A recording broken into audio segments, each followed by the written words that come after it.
On the previous episode of the K-Swap build, I took my 1997 Honda Civic EK hatch and stripped it of its B16B motor. This isn't the original motor for the car, so replacing it with a K-Series isn't a big deal. Don't think I haven't seen all the comments about this. Next, I drove to JSpec Auto to pick up a mint-condition JDM K24A motor. Then, it was time to completely strip down the engine bay so I could paint it championship white. I did this with a rattle can base paint and clear coat, but I think it turned out really well. With a clean engine bay, I couldn't put all the old parts back on, so I replaced everything with new parts as much as I could.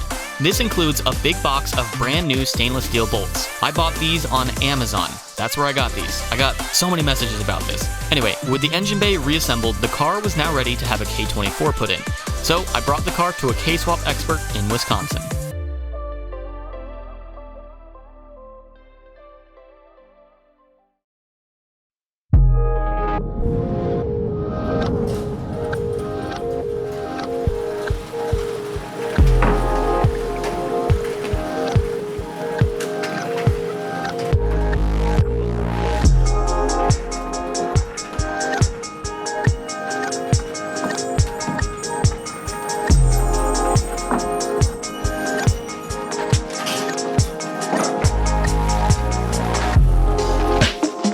Hi, my name is Andy Smedegard. We are here at my shop, ASM. Here at ASM, we build fast cars. Our specialty is K-swaps. We do a lot of S2000 K-swaps, but we've been known to put them in just about anything. So yeah, it's just me at the shop working full time. I've got two small part-time people that come and help me out with some other things to allow me to stay more focused on the job at hand.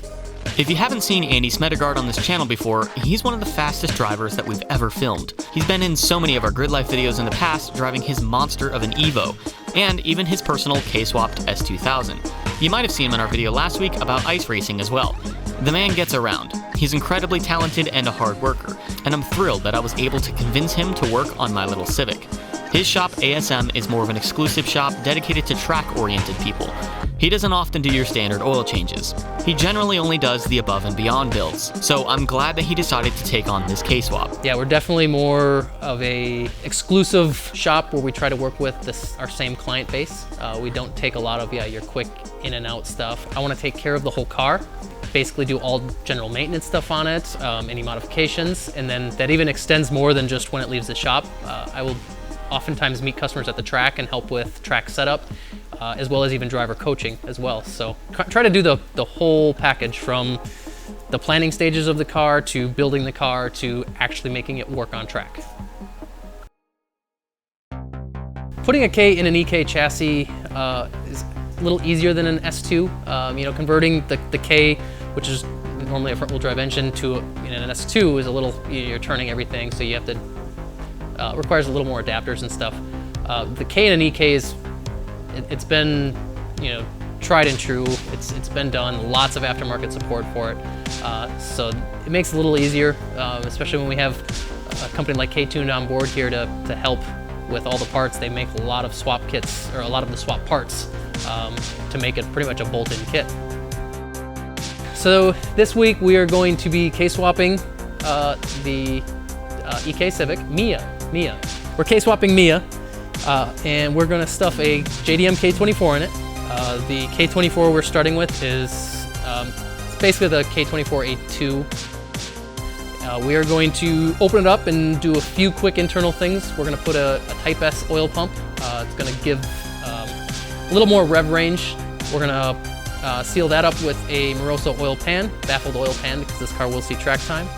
The stock bottom end on the K24 is pretty stout, should take plenty of power, even boost. You can throw 500-600 horse at those stock bottom ends and they'll take it for a while.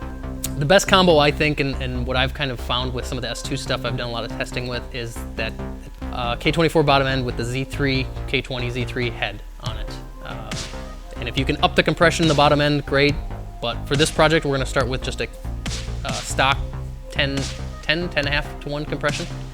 And we're going to replace the head with a Z3 head, which is the 8th gen Civic Si head. While we're in there, we're going to put a 50-degree cam gear in, give a little more torque range, and drop in some cams. So we got some Drag Cartel, their endurance race cam. Should provide a nice thick power band there. So we're gonna put an intake manifold RBC, right? RBC. The RBC is a intake manifolds off the 8th gen Civic Si. Putting a slew of K-tuned parts on the car, some fuel setup, throttle body, a bunch of goodies. And then we're gonna feed it some E85, and from there we're gonna put it on the dyno and see what kind of power we can make. Everyone's very obsessed with dyno numbers, and there's absolutely zero standard for chassis dynos. So what you see on one dyno, you really can't compare to the other dyno. I don't even care if it's like a Mustang dyno to a Mustang dyno. No one dyno reads the same. You know, if I tighten my belts on the dyno super tight or something like that, like, or you strap a car down super tight, that's gonna change numbers. So it's really hard to compare numbers from one dyno to the other. So with that said, my dyno, typically for me to hit 260 on a lot of these S2s, I need to have a higher compression engine. I'm guessing that car's gonna make maybe 230, 240 tops. We'll see. Yeah, I guess we'll see. That's all I can say. I mean, we'll tune it for max power. We'll do everything we can, and it'll make what it makes. Let's get to work. We got 24 hours.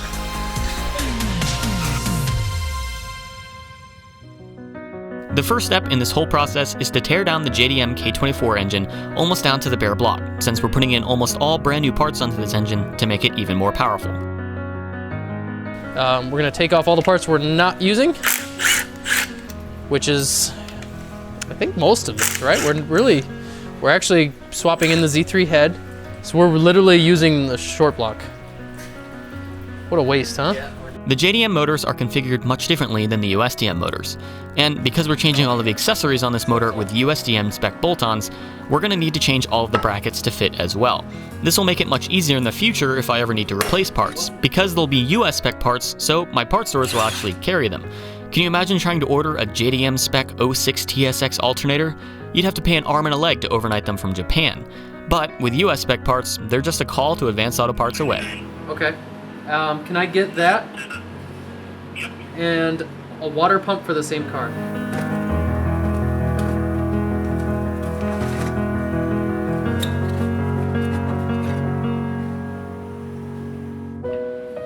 We're going to start with the bottom end. We're not going to change out the rods or the pistons, but we're going to have to improve the oiling system to help this car perform better on track.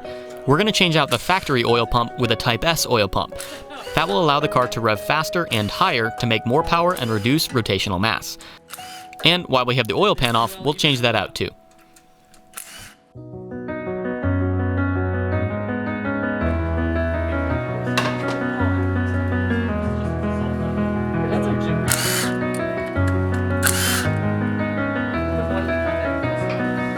Anytime you're K-swapping anything, you do the Type S conversion. It's like what you do. So there's one very critical part of converting it over, and that there's an oil passage that travels up from the block into the balance shafts. You have to plug that. If you don't plug it, obviously you're gonna have really low oil pressure and probably eventually kill a motor. Consists of a few things.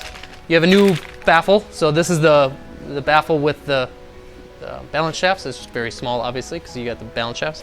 So you convert to this.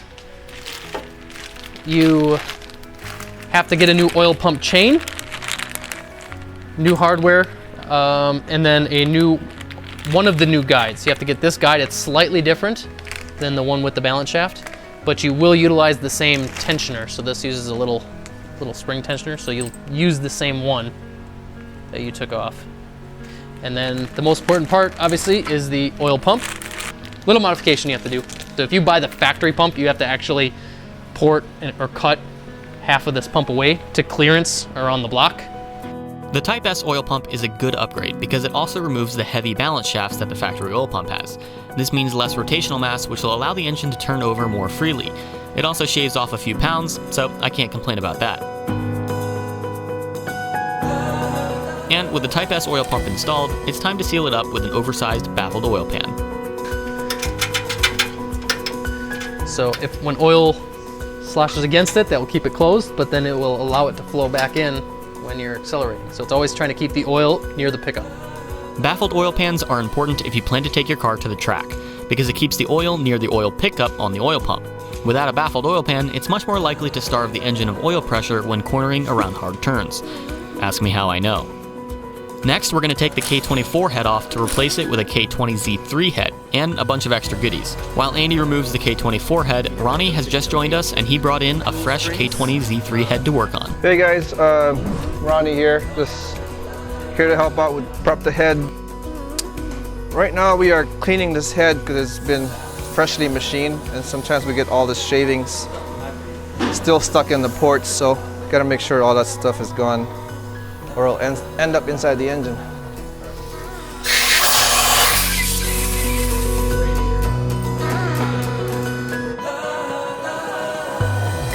No, it's a JDM engine. It probably has, I don't know, anywhere from 50 to 80,000 miles on it. Used engine, probably sat around for 5 years, not running. So it has your typical, carbon buildup on the pistons and the dirty oil that's probably been sitting in here for 5 years. So it doesn't bother me. I've seen enough of these where it doesn't faze me. But Ben over here is just pacing back and forth. So pop the head off. He's gonna swap it in for the Z3 head, which is a little better flowing. Ron's over there putting some valve train stuff in there, prepping that. As soon as he's done there, we should be able to pop this back on, get all the timing components back on, and throw the engine back in the car and start working on fitting all the other little things. Andy cleans off the carbon deposits on the pistons before he puts in ARP head studs. These head studs are a bit overkill for this build since I'm not turboing the engine, but it's not much additional cost and they're reusable if I ever want to take the engine back apart. Meanwhile, Ronnie is changing out the valve seals and valve springs to put in the upgraded cams. We're doing dual valve springs, so I gotta remove all the seals and seats and replace them. This is a higher flowing head. The Z3 is known to have a better flowing even on stock ports. So just extracting everything that you can out of a K24. This would be the best head to start with. And they should do 240, 250 as a given, but when the combination works, they do really good. So we'll see. I got some work to do. These upgraded valve springs in combination with the oil pump will help this 2.4 liter engine rev out to nearly 9,000 RPM. Super Tech stuff is in. I'm gonna bolt this thing on, and next is cams. We got some drag curtail cams coming up. This is all ready. Gasket's good.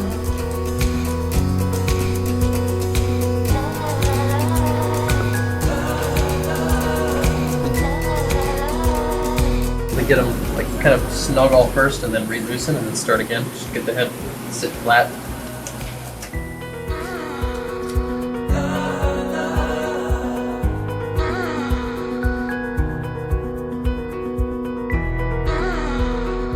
So Andy, how much of our horsepowers are coming from these cams? All 230. The motor makes no power. Well, not without cams. Not without cams at all. Yeah, sure. It's a good question. I'd be interested to see how much more power these give over like a stock TSX cam. Hopefully, I would hope 10-15 peak horse, but I think these cams were more designed for the broad power band. So might not necessarily see peak horsepower numbers, which I know everyone on the internet loves to see peak horsepower numbers. That's not what it's about. It's about making that curve bigger, getting more area under the curve. And that's what these are supposed to do. We'll see.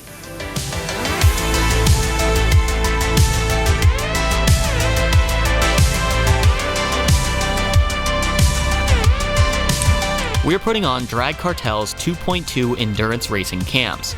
A few people recommended that I use the more aggressive 3.2 cams, but these 2.2 cams will actually make more mid-range power under the curve and better overall use of the engine. The 3.2 cams might make a higher peak horsepower number, but I care more about usable power band rather than peak horsepower dyno numbers. Bigger numbers aren't always better unless you're looking to brag on the internet, but I care more about the overall power band, which is the best thing about an NA K-Series motor.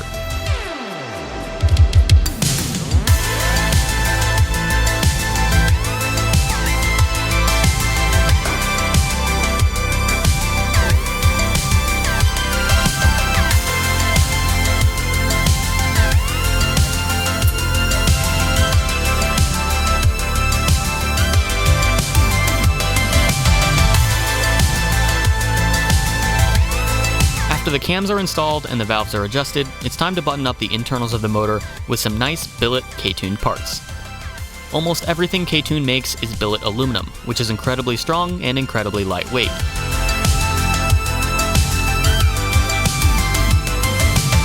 Their parts are also often gasketless. They're cut out with rubber O-rings, so you never need to worry about scraping off and cleaning off gasket surfaces. And with the internal work of the engine complete, it's time to work on the external bolt-ons and get it ready to drop in the car. But that'll have to wait for next episode.